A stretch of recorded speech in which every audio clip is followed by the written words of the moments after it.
The broadcast is now starting. All attendees are in listen-only mode.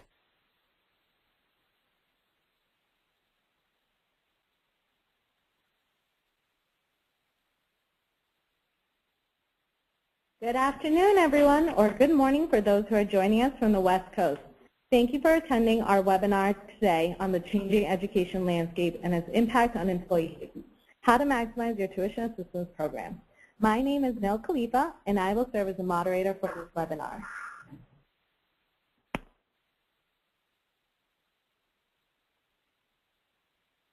A few housekeeping items to start. At this time, your lines will be muted, so if you have any questions throughout the presentation, please feel free to use the chat function found on your control panel on the right side of your screen. At the close of our presentation today, we'll open it up for Q&A to be sure to address any of your questions. We'll also be making a recording of this presentation, which we will share with you afterwards, and we encourage you to share this with your colleagues. To kick us off, I'd like to introduce our speakers for today's discussion, each providing expertise and experience working hand in hand with both colleges and corporations. As the Vice President and General Manager, Mark is responsible for developing and leading the execution of Edisys' overall business strategy. Prior to Edisys, Mark spent 18 years at Kaplan Test Prep. Jay Titus, our Director of Academic and Student Support, joined Edisys after serving for over 10 years in various capacities in higher education. Jay provides leadership to the team of advisors who work directly with our clients' employees to fulfill their educational and career objectives. In today's presentation, we will discuss important employment and education trends such as the increased demand for college-educated workers. How can you help your workforce navigate the increasingly confusing, crowded, and overwhelming education marketplace? Mark and Jay today will share how this impacts tuition assistance programs and provide you with strategies to maximize your ROI by sharing new innovations that are out there to help educate your workforce and positively impact your bottom line. So without further ado, I'll turn things over to Mark. Thanks, Nil. So Edisys is one of 5 divisions at Bright Horizons. And Bright Horizons started as a child care business that has evolved into offering multiple solutions for working families, including our business Edisys. We are transforming tuition assistance programs at corporations and hospitals into a more strategic tool that helps to align the spend on tuition assistance at those organizations with the human capital objectives. Edisys is very fortunate to be a part of the Bright Horizons family of solutions because we have a financially strong company behind us ready to invest in our employers and employees, and more so, we're fortunate to be a member of Bright Horizons because over the last 14 years, Fortune magazine has recognized them as one of the 100 best places to work. So now let's get to the meat of the presentation. So in a study released earlier this year by the Conference Board, it found that one of the top priorities for CEOs over the next few years is talent management. All but one of these strategies listed here on the screen are the red bullet points. All but one of them, and particularly the top 2, are directly driven by an effective tuition assistance program. So why are CEOs so interested in talent management? Well, right now, as we all know, we are going through slow economic times. And with that, CEOs have to be very focused on leveraging human capital, maximizing their skill set, helping their organization to be innovative, push for operational efficiencies, and much of this has to do with engaging the workforce, training them, and retaining good talent. And one way to do this is by investing in employees and helping them to add value to the company by improving their skills. So this is exactly what Edisys is helping employers execute on. So we're going to talk about 3 key trends. The demand for college-educated employees is rising, time to completion has increased, and the pool of graduating high school students has leveled off.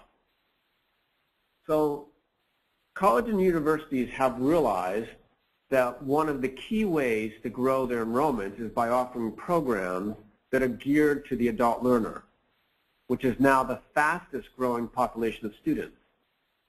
As a result, this has created a competitive marketplace for schools. Schools want to increase their enrollment for employees who are funded through a tuition assistance program. And if you are a school, this market is a perfect fit for you because that's where the market is. Adult learners are ready and willing to learn. They are well funded through their tuition assistance program, and their future depends on improving their skill set. So the roadmap for the next 20 minutes or so is to define these trends, talk about the changing education landscape, which Jay is going to do, and then give you some advice as to how to best help your employees navigate this changing landscape while using their tuition assistance policy. So let's jump into the first trend. The demand for college-age workers continues to increase. And let's just point out that I'm sure everybody, this is not a big surprise. That said, between 2008 and 2018, which is on the screen, you can see the light blue bars represent high school graduates and dropouts. The dark blue bars represent some college or better, so meaning you've gotten your associate's degree or better. And between 2008 and 2018, demand for college-age workers will rise by 16%, while demand for other workers who only have a college degree or less, will stay flat. Demand for college-educated workers is in nearly half of the states will grow to 2 to 3 times faster than demand for high school graduates or dropouts. And by 2018, nearly 2/3 of the nation's jobs will require some post-secondary education or training. So it's another interesting trend or data points in terms of the demographics of students that I think are very helpful for you to know. One is, over the next 10 years, the adult student enrollment in college is projected to grow faster than for traditional ages. So basically what's happening is what we consider traditional students, graduates from high school going into college, are no longer traditional. They are now turning into the non-traditional students. Almost 1/3 of all undergraduates work 35 hours or more a week, also a very big change. And then finally, nearly 1/4 of students are parents, another big trend. So the second trend that we wanted to indicate was that graduates from high schools are starting to level off. So the number of high school graduates has leveled off over the last 2 years, and it is even starting to decline in the coming years slightly. So colleges have to look elsewhere for their growth because it is not with what we call, again, the traditional student. And the trend has already shifted to a different age group, which we just talked about. So think about it for a minute. You've got jobs that are available out there are going to be for students with higher education, with associate's degree or above, and you have a high school graduates are dropping off, and therefore what's happening then is you see a supply and demand problem. So as a nation, we've done a great job communicating to our children that they need additional education beyond high school. In fact, the surveys show that middle school students overwhelmingly aspire to go to college. The problem is that huge percentages of students drop out or never finish college. So with all the billions of dollars being spent on education, only 40%, this is what this slide represents, and I think this is, unlike the last slide, this is a little bit of a shocker, only 40% of 27-year-olds have earned an associate's degree or higher. So that is a surprise. Although college for all, quote unquote, college for all has been the mantra, only 1 in 3 students actually complete it. So let me give you a couple other data points on this issue. Of the over 52 million Americans that have associate's degree or higher, 35 million of them actually earned 1 or more of their degrees when they were over the age of 39. So between 1987 and 2007, the number of graduate students 40 years of age of older increased 87%, and the number of graduate students between the ages of 30 and 39 increased 28%. What we see here is there is a supply and demand problem with our workforce that's already upon us. So now let's talk about the trends in for-profit schools. So for-profit schools, just to define them very quickly, so those are schools like University of Phoenix, Strayer, Kaplan. In the for-profit education sector was really the first to start proactively targeting the adult learner 10 to 15 years ago. Back in 2011, there were less than 800,000 students enrolled in for-profit schools in the U.S. And by 2010, that number jumped to 2.4 million, and it continues to grow. And if you look at overall enrollment growth for all schools, for-profit and traditional schools, there is a 31% increase. Whereas if you look at just at for-profit schools, that growth percentage is 255. So much of this has to do with the fact that the for-profit industry has been very committed to online education. Again, they really were, if you think about the innovators in this space. So here at EdAssist, we often get questions about the value of online programs, and we'll talk about that a little later. But at its core, online learning has eliminated geographical boundaries. And it's a good fit for adult learners looking to take courses with non-traditional schedules, with kids, with jobs, trying to juggle multiple responsibilities. Now what has happened is that because the for-profit schools really led the charge with this type of delivery, the term online became synonymous with for-profit, but now that has changed. So if you look now, we have quite a few logos up here for more traditional schools. And what that represents is that these schools are now jumping into the online world. And that has become a delivery choice. So traditional nonprofit schools are now launching online programs at a tremendous rate. They're trying to, catch up to the for-profit schools. They're trying to break down the geographical limitations of traditional campus-based programs and move their academic offerings fully online. So let's take an example, the University of Wisconsin. So a few months ago, the media picked up on the fact that they are now offering a 4-year degree program, and you never have to step foot on their campus. So that's innovative in the sense that they are the first state school to do this. But if you think about what we just talked about with for-profit schools, it's not really innovative across the entire segment. And the way I would look at this as a result is the nonprofits are merely trying to catch up in the online world. And this has created a lot more a competitive environment for that adult learner segment. And as a result, this provides a lot of people on this call, the employers, more leverage in the marketplace. You can get better pricing from schools because there is so much competition, and you can ask for better programming that meets your business needs. And this is one of the areas where we focus with our clients. Over the next 2 to 5 years, we envision more and more nonprofit traditional schools moving to online programs just to accommodate this adult learner demographic.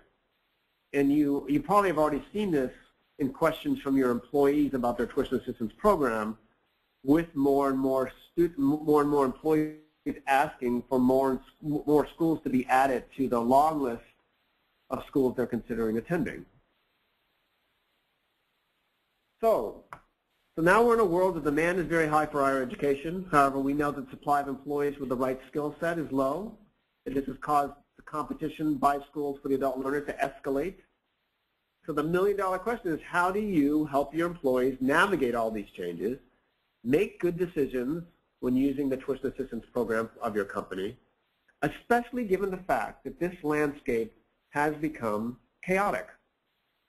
So if you look at this slide, there are so many innovative programs that have come out into the marketplace because of this dynamic that we've just described to you. So the challenge companies face are trying to navigate all these innovations in higher ed, determining when to integrate it into their policy and how. And this decision of whether to integrate it needs to be made in light of the company's goals from both a talent perspective and a business perspective. Employers don't want to know, employers don't need to know. They're not really sure what they don't know because it is so chaotic. So it may be confusing for you to really understand this. Imagine what it's like for your employees. Imagine the impact your employees must be facing with all this ongoing change. And very often they may be turning to you, a colleague, or they may be going to somebody else to get some advice on how to navigate this landscape. And we help our clients with this by providing advising services. And the advising services helps to improve completion rate, make sure it's the correct fit for the adult learner, because that way it makes sure that they complete that program and make sure they're happy at their school, and there's cost savings that they can take advantage of. So now, Jay is going to talk about 3 of the innovations that are already in the marketplace. He's going to review what those are, benchmarking from our database that shows what companies are doing with those changes, and finally, we're going to give you advice as to how to integrate those into your own tuition assistance policy. Great, thank you, Mark. So as you saw from the previous slide, there have been a number of innovations in higher education over the last several years. And what we wanted to do today is to briefly touch upon 3 of these innovations and talk about their potential impact on your tuition assistance program. So now, in full disclosure, I want to say that not all of these innovations are brand new to the marketplace. But as you're going to hear, they're really growing in popularity, and more specifically are now becoming viable options for adult learners, aka your employees. So the 3 that we're going to touch upon today are non-degree bearing programs such as certificates or certifications like that of a certified financial planner or a project manager. Next, we're going to talk about credit by examination or challenge exams, and then finally we're going to talk a little bit about competency-based learning. So let's start with the non-degree programs. When we talk about these programs as they relate to tuition assistance, I would say that we should start with one question, and that is, what type of education does your employees need right now? So in other words, do they need a full advanced degree such as an MBA or a master's program or a doctorate degree in their field, which by the way includes a lot of general education courses and theory courses, or would they be better served by focusing completely on a specialized skill set that applies to their current position? So now I'm sure that many of you on this call now are listening and saying, well, obviously the degree has a lot more value. And trust me, I'm not here to discount the value of an advanced degree like an MBA or a master's program. As someone who comes from the academic space, I would argue that when at all possible, pursuing a degree can only help you. But if the need arises for an employee to zero in on a particular skill set in the short term, sometimes the best option really is a quick non-degree program like a certificate or certification in a particular subject area that can help them to develop skills. Now, the problem is that these type of programs are not generally covered through traditional tuition assistance. In fact, what we found through our benchmarking studies is that less than 50% of organizations actually include certifications non-degree programs in their tuition assistance policy. This may resonate with you. And this is across all industries: insurance, financial services, manufacturing, hospitals, healthcare, etc. What we have found, though, is that these type of programs are instead covered through individual business line budgets outside of tuition assistance. So if we go to the next slide, you'll see here are some common certifications across different industries. Now, depending on what type of organization you're with, some of these might look familiar to you, like a certified financial planner or a medical assistant. Now, if you look at these, all of these programs cost far less than a traditional degree and are much more focused on a specific skill set. And in many industries, really, these are now the standards in terms of qualifications. So our recommendation here at Edisys is to consider working with individual business units within your organization and hiring managers to identify the right type of certifications that could make an immediate impact. We encourage you to start these discussions and find out from your hiring managers what their needs are in terms of specific skill sets, and then start the process of perhaps moving some of these type of programs into your tuition assistance policy. Now, again, we know that changing a tuition assistance policy is not always the easiest thing to do in every organization, and that there are a lot of, sometimes there are barriers to doing so. So what we would say is that we don't expect you to open the floodgates and let every type of certification or every type of vendor have a place in your policy. But again, start to talk to your hiring managers about what their skill sets they're looking for, what the skill gaps are, and then start making decisions. And you can be as creative with this as you want, and we've recommended to several of our clients to start considering different tuition caps for these type of programs as opposed to what they would allow for degrees. And here we really feel, here at Edisys, we really feel that by covering this type of program as part of tuition assistance, that you're really becoming more strategic with your program and turning it from simply being a benefit into really a tool that's going to strengthen your workforce. So the next innovation that we're going to talk about is credit by examination. Now, credit by examination, or CBE for short, has actually been around for a number of years. Many of you may be familiar with a challenge exam put forth by the College Board, which is called CLEP. When you were pursuing a degree, you may have CLEP'd out of certain courses. It's something that's very common for traditional age students going into college. And those of you who have military experience may have heard of DSST as another type of challenge exam. But the truth is that these are only two of a growing number of challenge exams in this space. These exams can cost as little as $95 a piece, and it's a great way for adult learners to test out of general education courses, but still obtain credits towards a degree. So let me give you an example of how that would work. Imagine that one of your employees decides to go back to school and pursue, let's say, a bachelor's degree in business. Now, depending on the program, they may have a number of general education or elective courses that they need to take as part of that degree.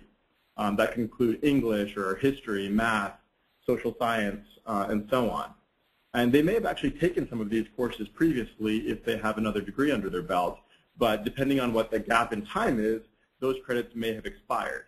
So by using credit by examination, if they know the subject already and don't actually want to sit in a classroom for a full semester and take courses, they could test out of that specific English course or a specific history course, and then transfer the score that they receive on that test into a degree program. So of course, there's also, in addition to saving time and saving effort in terms of a full semester, there's also a financial benefit for taking these type of challenge exams. So UExcel, which is one of the providers of credit by examination and is also a partner of ours here at Edisys, charges $95 per test. So for less than $100, what we're saying is that a student can take an English exam, transfer that score into a regionally accredited degree program, and then obtain 3 college credits. Now compare that to taking that same English course at a private college or university where the average cost is $2,600. That's a significant savings right there. So having said all of that, there's a downside, and the downside is that the space is growing, and that not all universities will accept credit by examination credits or scores from every single vendor. You actually need to do your due diligence. So if you're looking at credit by examination outside of some of the top names like CLEP, DSST, UExcel, StraighterLine, and a few others that are in the major names in the space, you would need to take a hard look at what type of agreements that the provider has with different types of schools. Also keep in mind that credit by examination does not work for all courses or for a full degree. This is not a substitute, a way to get a full degree. We're going to talk about that in a little bit with competency-based learning. But what it is, it's a tool to help waive specific general education courses so that the student can spend more time focusing on classes within their specific major.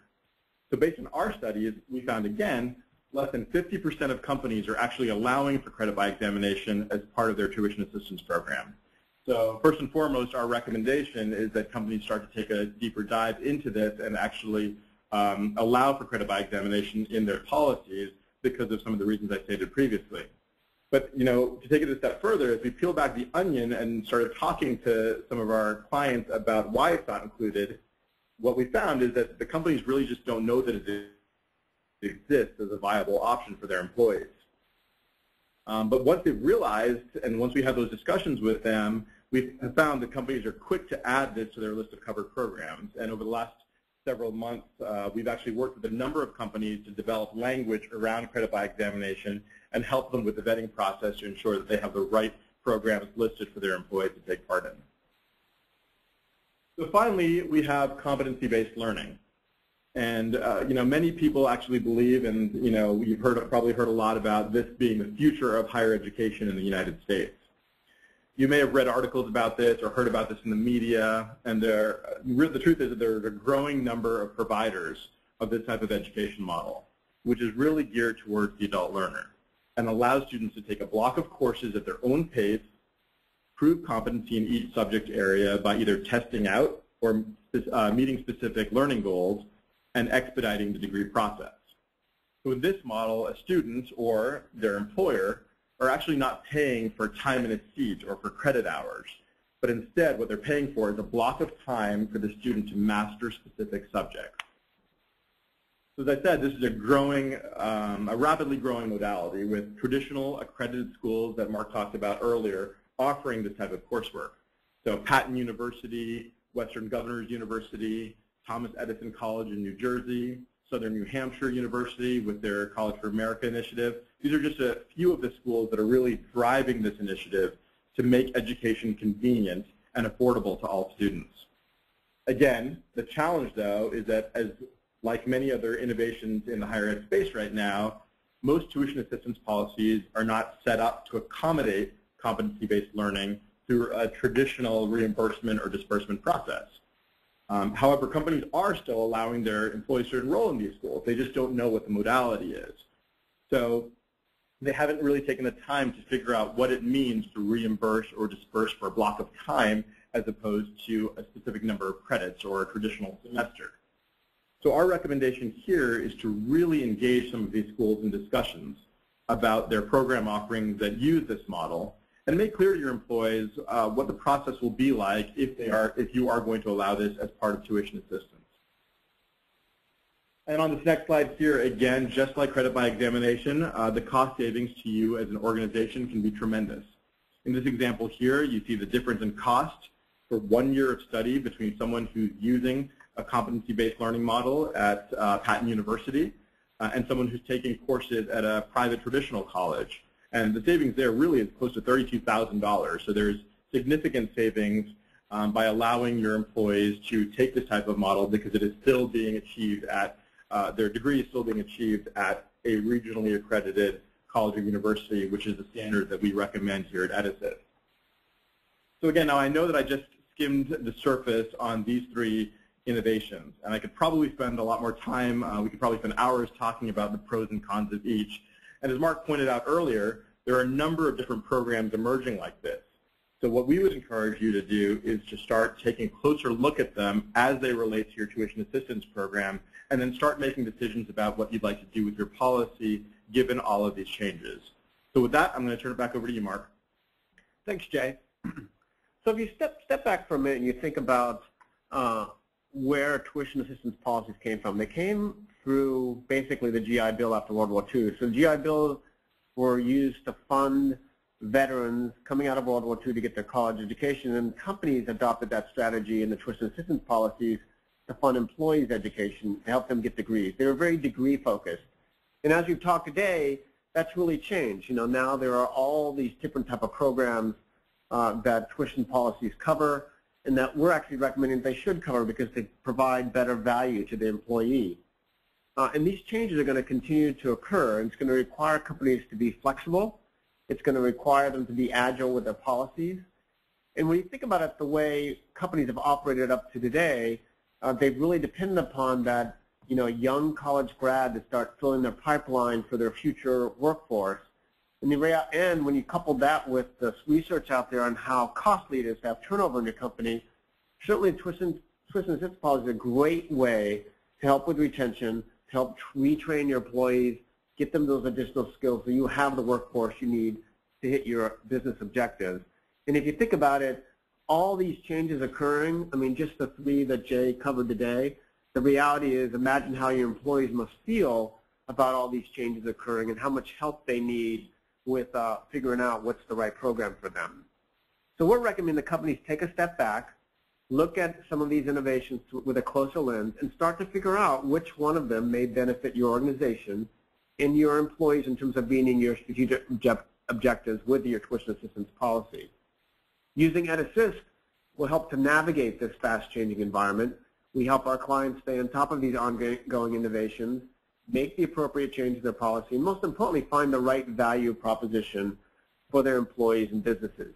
And with that, I'm going to turn it back over to Neil to take questions. That was great. At this time, we're opening up for questions and answers, which you can do by typing into the questions and answer box on your right. We'd also love for you to visit our website at www.edassist.com or follow us on Twitter at @edasys_BH. One of the first questions we got is, how do you accommodate all of these changes without making frequent changes to your policy? See that, Mark?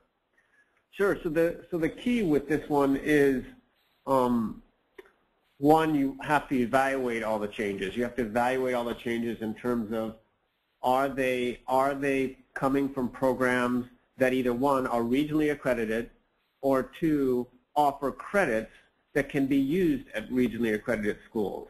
So we're recommending that you have to go through that process to decide, because that really drives the quality of the program around the accreditation. So that's how we recommend to our clients to evaluate those programs. And also, given our expertise, we also can add our advice on how to make sure that you're picking the right program to include in your policy. Another question that's come in is, how does MOOCs fit into all of this?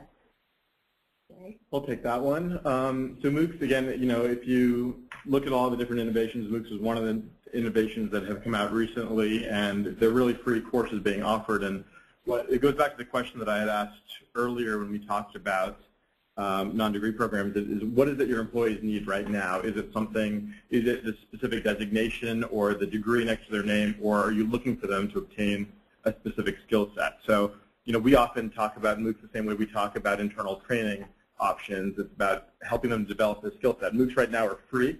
You can go and take courses online or through different universities that are offering them.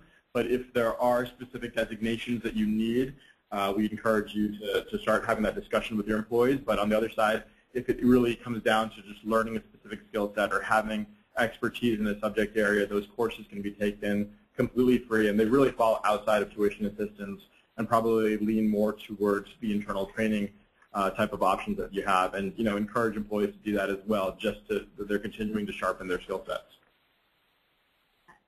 One more. How do I convince my employer to outsource this to a company like Edasys?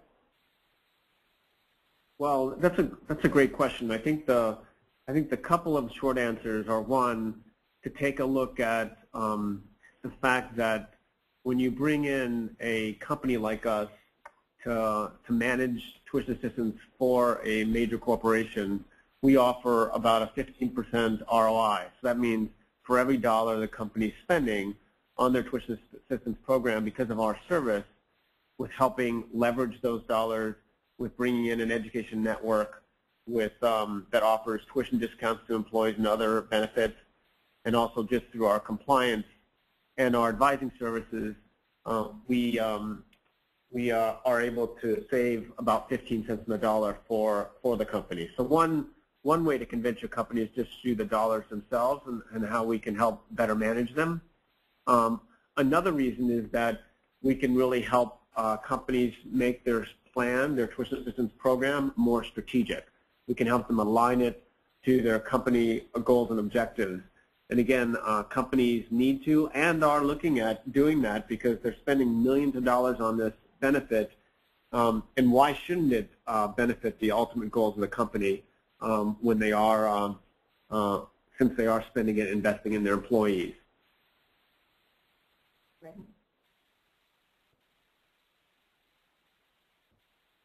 So I think that's all the questions we received at this point. So thank you everyone for joining us, and please look forward, look out for our next webinar that will be sometime in the fall, and we'll get back to you on the actual date and time. Thank you for joining us.